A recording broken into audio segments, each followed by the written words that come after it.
Uprooted. How climate change is reshaping migration from Honduras. Good evening, I'm Jeremy, and this is Quick News. Tonight, we take a closer look at how climate change is impacting migration from Honduras. In the mountains of western Honduras, the Pérez family struggles to maintain their livelihood as coffee farmers. Erratic rainfall caused by climate change is hindering their crops and putting their future at risk.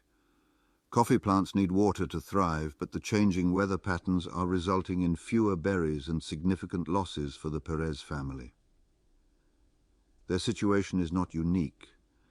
Many other Hondurans are facing similar challenges that are prompting them to consider migration to the United States. Central America experienced devastating hurricanes in 2020, which were intensified by warmer oceans. These extreme weather events, along with unpredictable rainfall patterns and drought, are gradually eroding traditional agriculture in the region. As a result, more migrants from Honduras have been encountered at the U.S. southern border this year than from any other country except Mexico. Climate change has become another factor driving migration, particularly among younger Hondurans and young women who see little hope for a better future in their homeland. NPR's team spoke to numerous individuals in rural towns and villages in western Honduras who are grappling with the difficult decision of whether or not to migrate. For many, the allure of the United States and the potential economic opportunities it offers are hard to resist. But this decision is not made lightly. Families are painfully aware of the risks, costs, and separation involved in migration.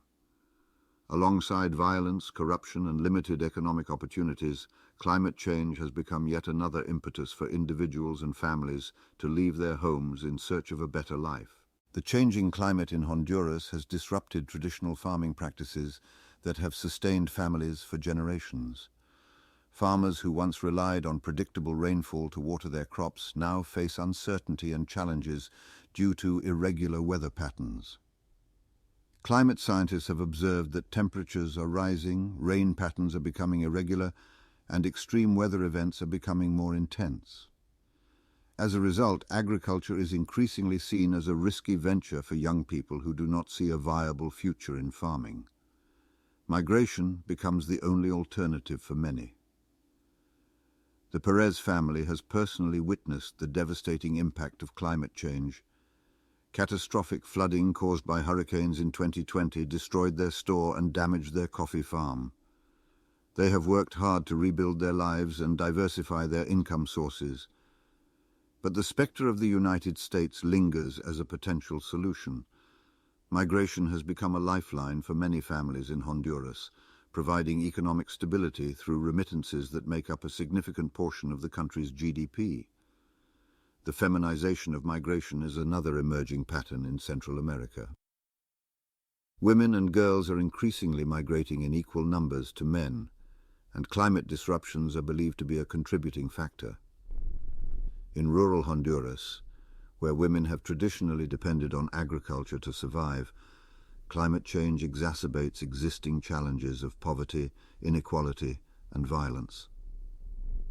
Experts argue that climate change acts as another push factor in the decision to migrate. The needs and challenges posed by climate change in Honduras are immense. Almost 30% of the population is engaged in agriculture, primarily small-scale farming. While it is possible for farmers to adapt to erratic rainfall, it requires significant investment, access to water, and training in new farming techniques. Unfortunately, most farmers lack access to financial resources and government support. The government of Honduras acknowledges the severity of climate change but faces limitations in addressing the issue effectively.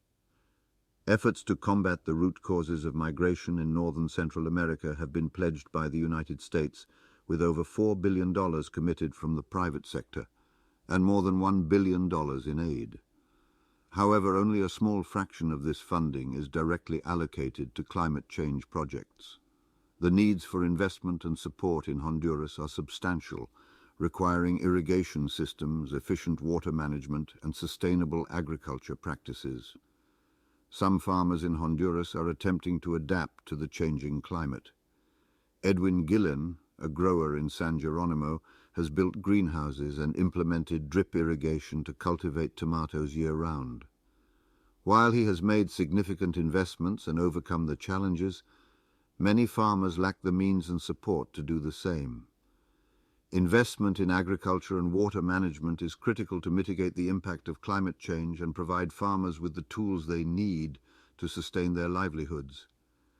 Despite the challenges, some farmers choose to stay rooted to the land, like José Dionisio Cordova Ruiz. Cordova has chosen to continue working on his family's farm, utilizing his knowledge and passion for agriculture. He acknowledges the difficulties and the need for adaptation, but embraces his heritage and the deep connection he has to the land.